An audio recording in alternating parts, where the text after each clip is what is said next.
League Pass. Just visit Vivo Philippines official Facebook, Instagram, and X pages for more info. Happy holidays, Vivo fam! I am so loving my new Rose Pink V29, which you can also get for 24,999 pesos. And since it's a season of giving, alam nyo ba na if you purchase any Vivo smartphone between December 1, 2023 until January 31, 2024, then you'll get a chance to win any of the following: cool Vivo merch and smartphones, NBA game tickets, Wilson basketball signed by NBA Hall of Famer Dominic Wilkins, NBA 1-month league pass. Welcome back, mga kaaldab. Ito na naman po ang inyong lingkod, si Mr. Destiny. At magbibigay na naman po tayo ng pinakamainit na update po ngayon sa social media. Siyempre, trending po si Maine Mendoza, di po ba? Siya na naman po ngayon ang pinag-uusapan. Dahil kani-kanina nga po, si Alden Richards ang talagang pinagpipiestahan. Marami po talagang komento ngayon na masasabi nyo na umaayon lang po talaga tayo sa panahon. Bagamat marami nagtatanong kaya lang naman ko po yung binabalik. Yung iba nagre-react na matagal na nga po raw yun, bakit ko daw po binabalikan.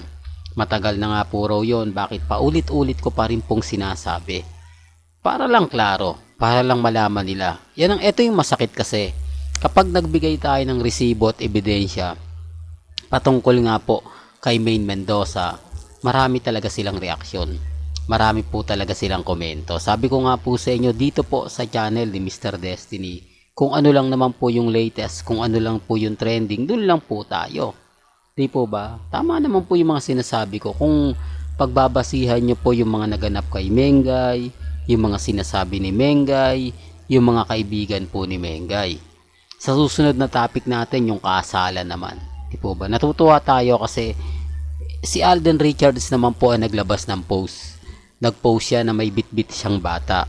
Nag-post siya na may bit-bit siya. Kumbaga, respeto na lang po sa mga taong tinatamaan.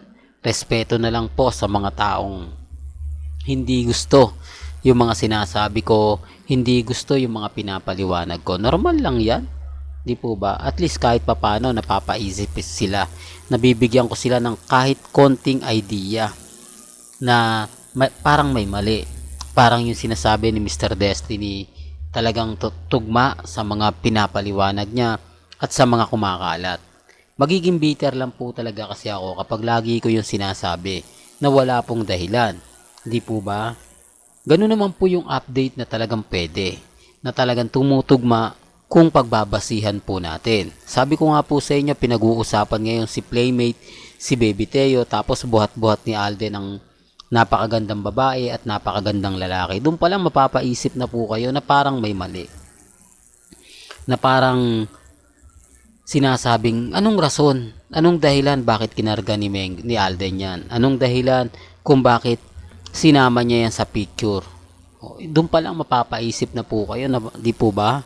Real talk mga kaaldab. Pero bago natin ituloy itong magandang topic natin, kung bago ka lang sa channel na to, at isa kang true-blooded Aldab Nation na nagmamahal po kila Mengay at Isoy, tama po ang channel na pinuntahan mo, kaya consider na po kitang bagong subscriber. At huwag mong kalimutang i-share ang mga video po natin sa mga mami, sa mga titas, at sa mga senyor. Remind ko lang po wala pong pilitan sa channel ni Mr. Destiny. At ako, umaayon lang po tayo sa mga posts. Umaayon lang po tayo sa mga pinapakita, sa mga pinag-uusapan, at sa mga video. Hindi naman po tayong gagawa lang ng kwento. Hindi naman po tayo yung magsisimula.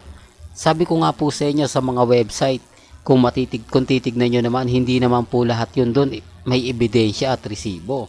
Hindi po ba? Although mahihirapan talaga akong magbigay ng mga resibo na magpapatunay na nasa kumbaga pinanganak si Baby Teo sa St. Luke's o kaya sa ibang ospital, di po ba? Sabi ko nga po sa inyo, mahirap po talaga mag-react, lalo na nga po kapag mahanapan ka ng mga ebidensya. Sinasabi ko lang po ito para po klaro. Kasi kung titignan nyo, Yung post ni Alden, umaayon kasi nga po Christmas. Ginawa nga po ba niya to dahil araw nga po ng Pasko. At syempre, kapag araw nga po ng Pasko, araw nga po ng mga bata. Oops, issue na naman yan, Mr. Destiny. Kaya pala mga bata yung mga pinopost ngayon dahil nga po ba doon. Sabi ko nga po sa inyo, may mga bagay-bagay na kayo na po bahala mag-react. Kayo na po bahala magkomento. Basta ang importante lang naman po kasi sa atin, lalo na po sa akin, sa channel ni Mr. Destiny, maging updated kayo. Kung ano yung nababasa ninyo, napapanood ninyo, napapakinggan po ninyo. Tapos sasabihin nila na, nako, puro naman pa ganito ganyan. Nako, puro ganon. Di po ba? Relax lang po kayo. Sabi ko nga po sa inyo, nagsisimula pa lang ang laban. Nagsisimula pa lang kung sino nga po ba talaga yung makapagsasabi ng ganito, makapagsasabi ng ganyan. Basta't sa akin, kampante lang po ako.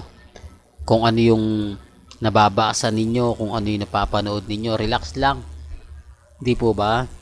Ang dami kasing mga pahayag at sinasabi ng iba na keso ganito, keso ganyan. Hayaan nyo lang po. Kasi sa atin naman po lalo na po sa mga update natin, 101% naman po tayo. Hindi naman po tayo kumbaga nagpapabaya. Kung ano lang po yung nakuha nating trending, pinag-uusapan, doon lang po tayo. Gaya po ni Mengay ngayon. Di po ba? Wala namang ganap.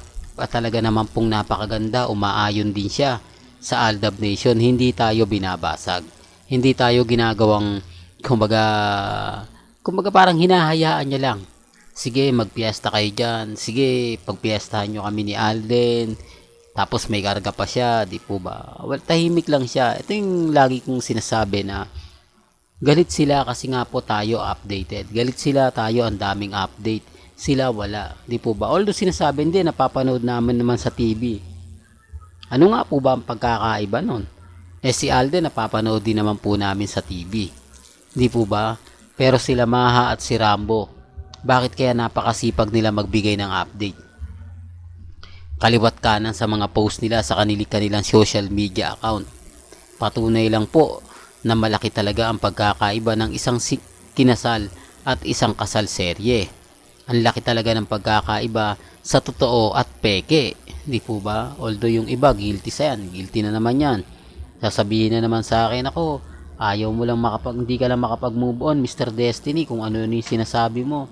Hindi mo lang matanggap na ganito ganyan. O, halata na. Tapos sino ngayon ang bitter? Sino ngayon ang kumbaga nagsasabi ng fake news at nagsasabi ng totoo? Kung kita nyo naman po at ramdam ninyo na malaking pagbabago, malaking epekto. Di po ba sa mga taong gumagalaw ngayon, sa mga nagsasabi ng ganito ganyan, remind ko lang po sa mga dumadaan. Yung issue po kay Alden, na may anak na po siya, si Bossing na lang po tanungin ninyo. For the record lang po. Bakit sinabi niya na si Alden Richards matagal ng kasal? May dalawa ng anak. Di po ba? May mga bagay-bagay talaga. Ano yun? Bigla na lang niyang sinabi? Sino nga po ba yung pinariringgan niya ron? Dadalawa lang naman po sila ron.